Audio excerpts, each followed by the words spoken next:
ભાભી અમે આવી ગયા. હે બેન, તમે અહીંયા કેમ અચાનક આવવાનું થયું? આ તો છોકરાને વેકેશન પડી ગયું ને એટલે મને એમ થયું કે થોડાક દિવસ પિયર રોકાઈ આવું. હા હા, સારું કર્યું તમે વેકેશનમાં અહીંયા રોકાવા આવી ગયા તો. પેલા છે ને અમે ફ્રેશ થઈ જઈએ, પછી આપણે બેસીને ઘણી બધી વાતો કરશું. હા, જાઓ ફ્રેશ થઈ જાઓ.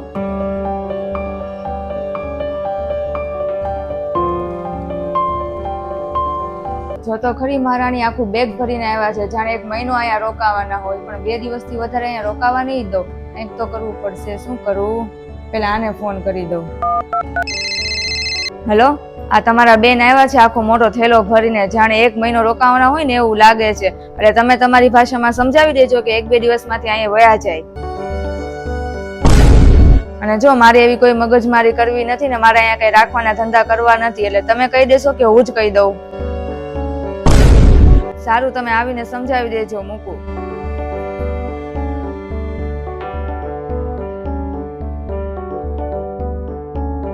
હું તો બહુ મોટી આશા લઈને આવી હતી કે હું પિયરમાં જઈશ, ભાભીની હારે રહીશ, મજાની વાતો કરીશ અને બહાર ફરવા જાશું, બજારમાં જાશું, શોપિંગ કરશું, મૂવી જોવા જાશું.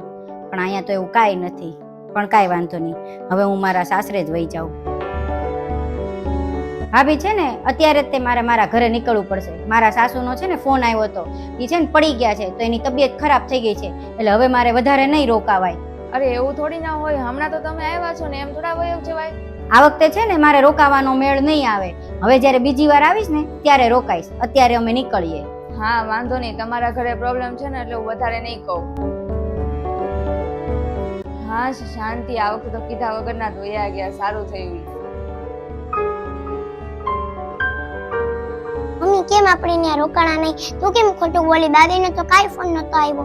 અરે ના ના શિવેન, ત્યાં છે ને અત્યારે રોકાવાનો સમય નથી. પછી જ્યારે સમય આવશે ને ત્યારે આપણે રોકાશું. મમ્મી મને બધી ખબર છે.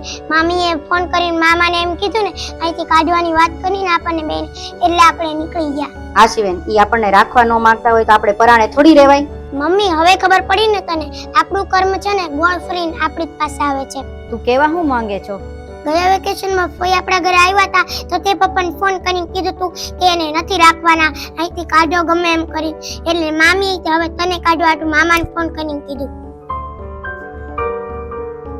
જેવું તે ફઈ હારે કર્યું એવું તે મામી આપણી બે હારે કર્યું. એટલે મમ્મી એક વાત યાદ રાખજે, આપણે જેવું કરીએ ને એ ગોળ ફરીને કોક આપણી ધારે એવું કરવાનું હોય છે, એટલે આપણે ખોટું કામ ન કરવું. હા શિવેન, વાત તો સાચી છે. આપણે જે ઉફાઈ હારે કર્યું એવું અત્યારે આપણી હારે થયું. આપણે જેની હારે જેવું કરીએ એનું પરિણામ આપણને ભોગવવું તો પડે જ છે. એટલે મમ્મી આપણે એવું જ કામ કરવું જેનાથી આપણી હારે સારું થાય. તો આપણે એવું કોઈ કામ ન કરવું જેનાથી ભવિષ્યમાં આપણી હારે ખરાબ કામ થાય કે ખરાબ કોઈ કરે અને આપણને દુઃખ થાય. મેં તારા ફઈ હારે આવું જ કર્યું હતું. એ તો કાંઈ બોલ્યા નહીં અને એમનામ ઘરમાંથી નીકળી ગયા. એને દુઃખ તો થયું જ હશે ને જેટલું અત્યારે આપણને દુઃખ થયું છે. હા મમ્મી, આપણે જેમ અત્યારે મામી સામે ન બોલીએ એકા, ફઈ આપણી સામે ન બોલીએ એકા.